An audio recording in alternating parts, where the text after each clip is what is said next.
E acabou que aconteceu comigo 2 vezes já, de fazer minhas 2, 3 ampolas de rocurônio no paciente e o paciente continuou respirando. Ele não perdeu o drive respiratório.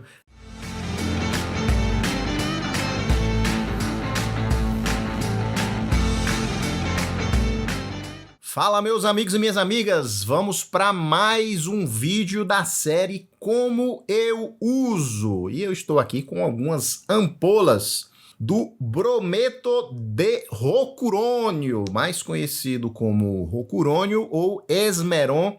Lembrando que eu não tenho conflitos de interesse, tá? Então a gente tem uma série de vídeos aqui no nosso canal, porém esse de hoje é trazendo a minha visão de anestesista, de especialista, né? Uma opinião de especialista.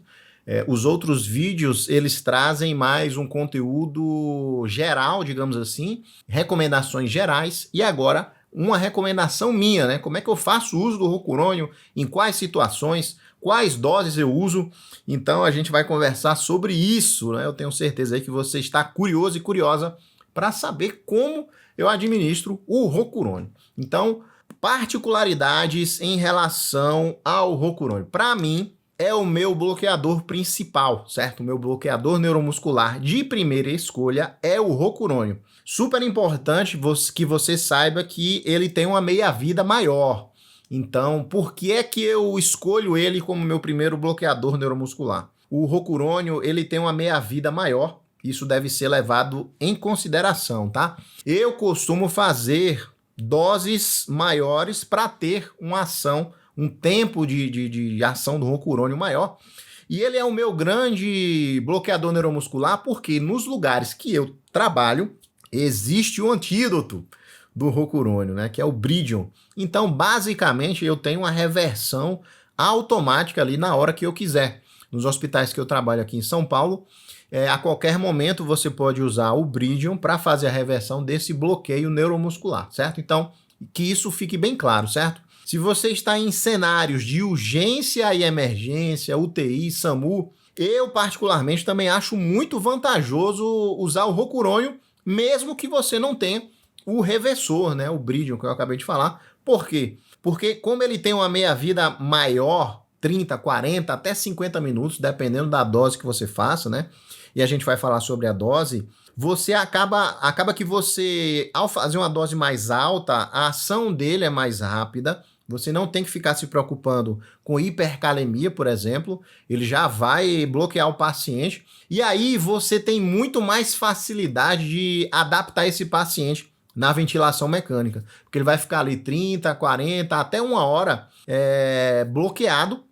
Isso ajuda você a fazer os ajustes iniciais da ventilação mecânica. O paciente não vai ficar brigando com você. Essa é uma grande vantagem dele, tá? Nesse cenário aí. Uma outra particularidade, né? Como ele tem a meia-vida mais rápida, você consegue fazer várias tentativas de intubação orotraqueal, apesar de que isso nós não desejamos, né? Mas caso você não intube o paciente de primeira, né? E é o que muitos colegas falam, você terá o paciente já bloqueado para fazer a ventilação manual, meus amigos. Deixa eu pegar aqui o ambu. Lembrando, você não intubou o seu paciente, você vai ventilá-lo, tá?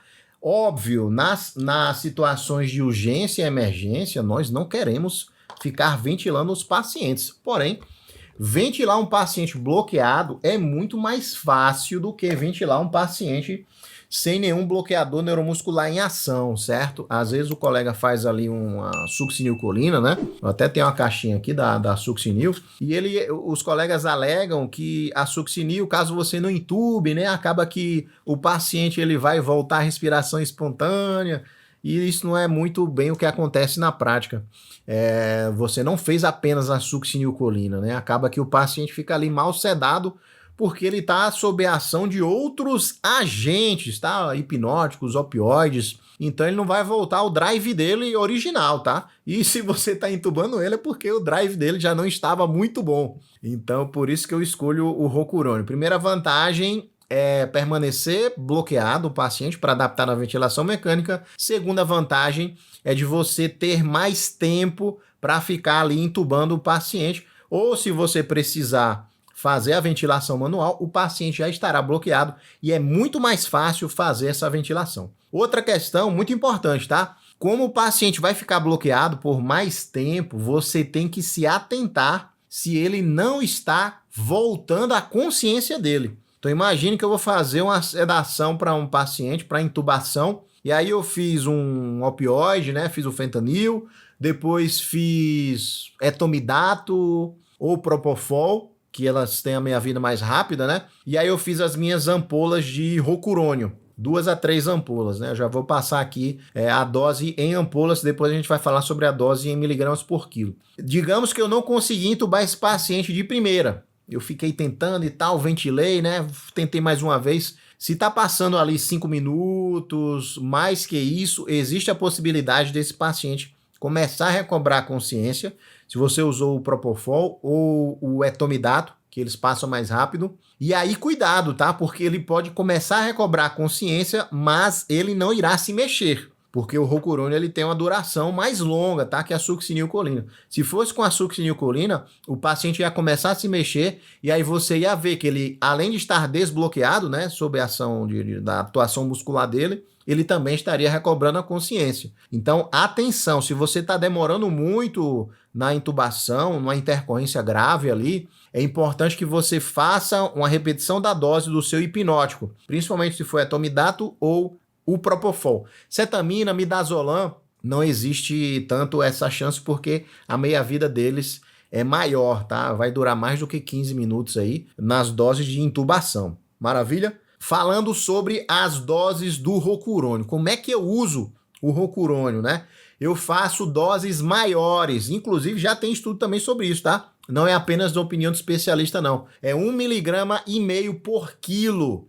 Antigamente o pessoal fazia aí 1,2 miligramas por quilo para fazer sequência rápida. Hoje essa dose já é maior e eu vejo muita vantagem em fazer uma dose maior porque eu percebo, e isso é relatado também, né, uma característica farmacocinética do rocurônio, que quanto maior a dose, mais rápido ele faz efeito e mais rápido você pode intubar também. Então só há vantagens em fazer essa dose maior.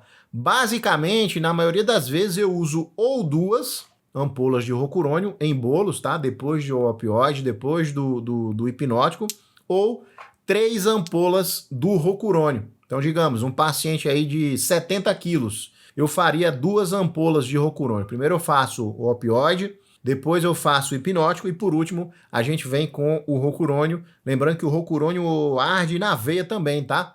Então eu quero que o paciente já esteja inconsciente e também ele estará bloqueado, né? Nós queremos que ele já esteja inconsciente para você administrar o rocurônio. Se é um paciente ali com mais de 90 a 100 quilos, eu já iria de 3 ampolas de rocurônio. Já cheguei a fazer até 4 ampolas de rocurônio num paciente obeso, né? Geralmente os pacientes obesos aí acima de 150 quilos, você também tem que aumentar a sua dose de rocurônio para que ele fique bloqueado rapidamente, tá? Então aqui eu já peguei todas as minhas ampolinhas de rocurônio que não tem nada, né? Foram já usadas e eu trouxe aqui para a gente exemplificar, pessoal. Super importante, outra observação aí que eu tenho visto, né? Caso a ampola do rocurônio saia da geladeira, lembrando que ela tem que ficar refrigerada, tá? Se ela sair da geladeira, ou você vai usar ou você tem que manter ela refrigerada fora da geladeira, tá? No isoporzinho ali com alguns gelos, né?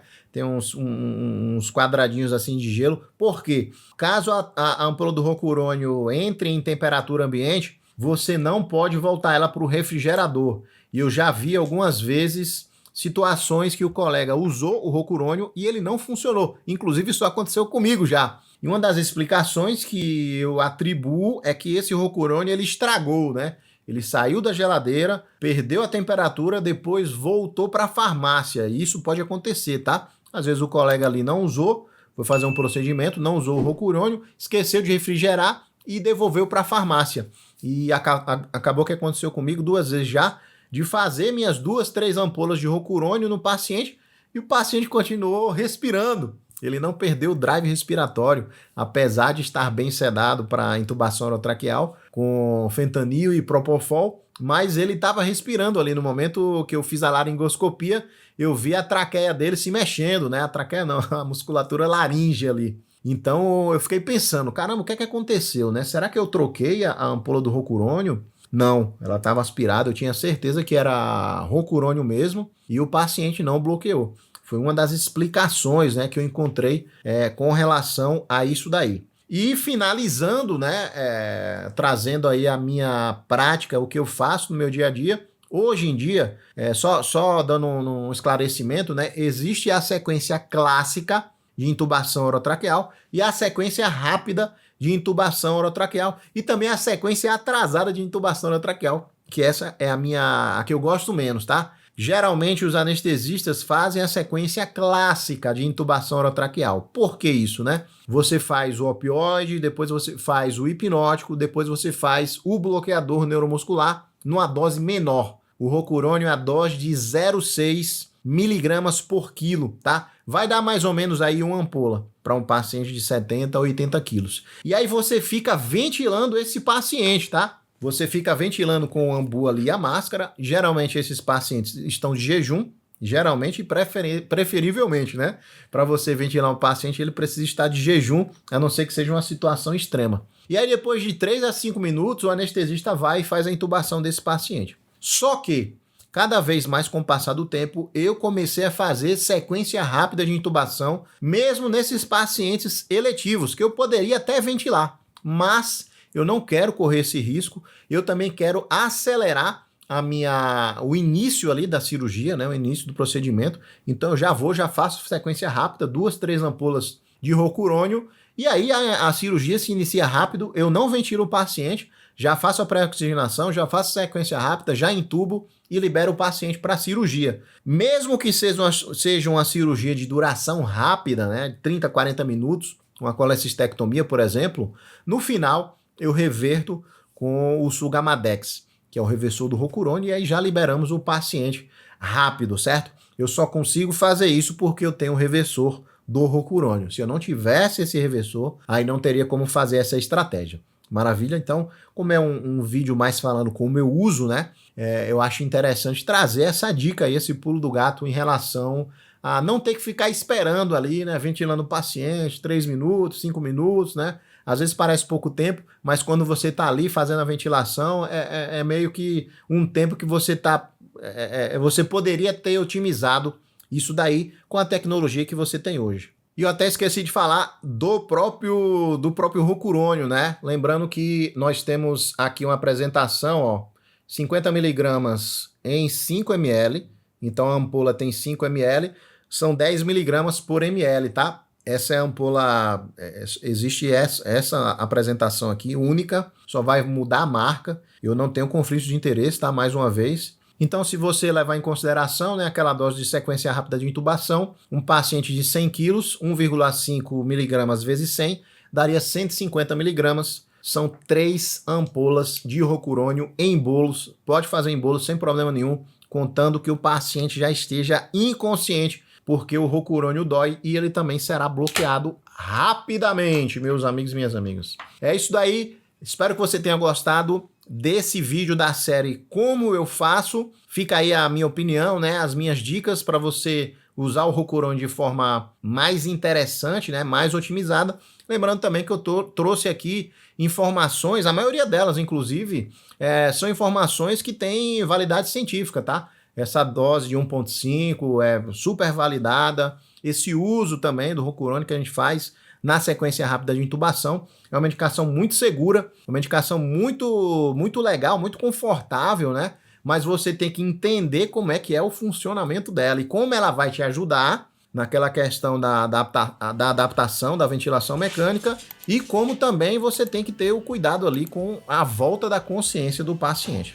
Maravilha? Grande abraço do seu amigo Thiago e até a próxima. Valeu!